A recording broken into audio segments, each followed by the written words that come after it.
In terms of the contours of the deal, can you give us some specificity? How many hostages are we talking about, John? Are we talking about 12? Are we talking about more than 24, dozens? How would you characterize the number of people? I guess what I would say is because I don't want to get into the issues that are under discussion among the parties, I'm not going to give a lot more detail other than to say we are talking about considerably more than 12. But beyond that, I want to see where this goes and don't want to say anything that would jeopardize actually completion of the deal, which is the most important thing. And are all of the potential hostages who would be released women and children, John? Again, these are issues in the talks themselves.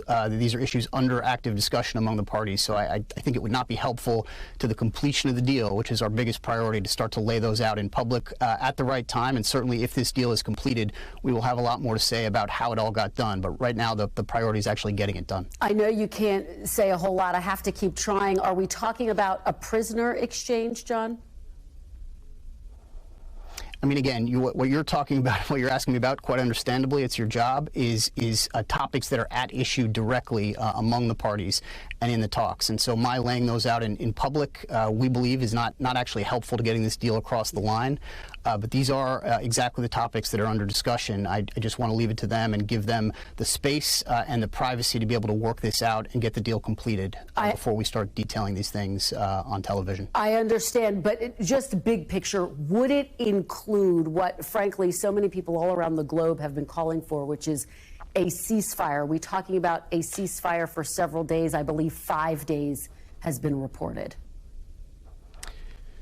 So without getting into the duration, one of the things that the parties themselves have said, including publicly, is that this could and would likely include an extended period of a pause in the fighting, multiple-day period of a pause in the fighting. We think that would be both necessary to actually be able to execute the deal, because executing the deal would involve moving hostages around what is a very dangerous battlefield in Gaza, but it would also have the ancillary benefit, the important benefit of making it easier to distribute humanitarian assistance throughout Gaza, because one of the big challenges has been it's hard to move basic materials around during the course of the fighting.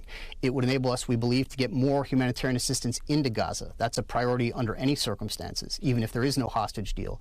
But having a deal that causes a pause in the fighting would make it easier to get more in faster. So there are other benefits that are not necessarily directly related to the deal that we think would be caused if they can get this done. Thanks for watching. Stay updated about breaking news and top stories on the NBC News app or follow us on social media.